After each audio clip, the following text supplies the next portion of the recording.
Iran और America के बीच हुए 2 हफ्ते के सीजफायर की डेडलाइन 22 अप्रैल को खत्म हो रही थी, लेकिन उससे पहले ही अमेरिकी राष्ट्रपति डोनाल्ड ट्रंप ने इसे आगे बढ़ा दिया है। लेकिन अभी भी वो ईरान को धमका रही हैं, दावा कर रहे हैं कि ईरान को बहुत नुकसान हो रहा है। ईरान का कोई भी जहाज अरब सागर से नहीं निकल रहा है, लेकिन अब ईरान ने हॉर्मुज में दूसरे देशों के जहाजों पर हमले शुरू कर दिए हैं, जिससे हालात बिगड़ गए हैं और सीजफायर संकट में फंस गया है। देखिए रिपोर्ट। ईरान को धमकी देते देते डोनाल्ड ट्रंप अब घुटने पर आ गए हैं। सीज फायर की समय सीमा खत्म होने से पहले उन्होंने इसे आगे बढ़ाने का ऐलान कर दिया। ये भी कह दिया कि जब ईरान चाहे हम बातचीत को तैयार हैं। ट्रंप का कहना है कि सीज फायर वो पाकिस्तान के फील्ड मार्शल आसिम मुनीर और प्रधानमंत्री शहबाज शरीफ की मांग पर आगे बढ़ा रहे हैं, नहीं तो हम ईरान को तबाह करने के लिए तैयार थे। इसके साथ ही उन्होंने ये भी कहा कि ईरान की सरकार अंदरूनी तौर पर बटी हुई है जैसी उम्मीद थी।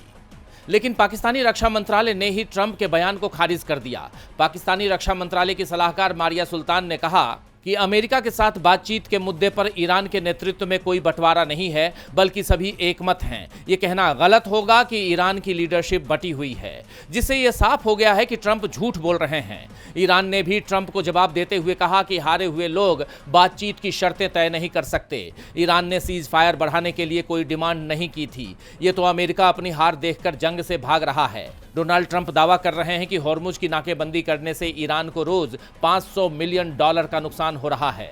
अमेरिका ने ईरान के झंडे वाले 2 जहाजों पर कब्जा कर लिया। ईरान का पूरा व्यापार रोक दिया है, जिसके बाद अब ईरान ने जवाबी कार्रवाई की है। हॉर्मुज को पूरी तरह से बंद कर दिया है। IRGC ने 3 कार्गो जहाजों पर हमला किया और 2 को जब्त कर लिया। IRGC से जुड़ी फार्स न्यूज एजेंसी का कहना है कि यूरोपिया जहाज को निशाना बनाया गया और वो ईरान के तट के पास है। IRGC की नेवी का कहना है MSC फ्रांसिस्का और एपामिनोंदास कार्गो जहाजों को कब्जे में लिया गया है और उन्हें ईरान के तट की तरफ मोड़ा गया। ये जहाज जरूरी परमिट के बिना संचालन कर रहे थे और नेविगेशन सिस्टम में छेड़छाड़ कर रहे थे। यानी ये पूरी लड़ाई हॉर्मुज पर केंद्रित होती दिखाई दे रही है, जिसके बाद सीज फायर पर संकट गहराता नजर आ रहा है। DB लाइव की रिपोर्ट।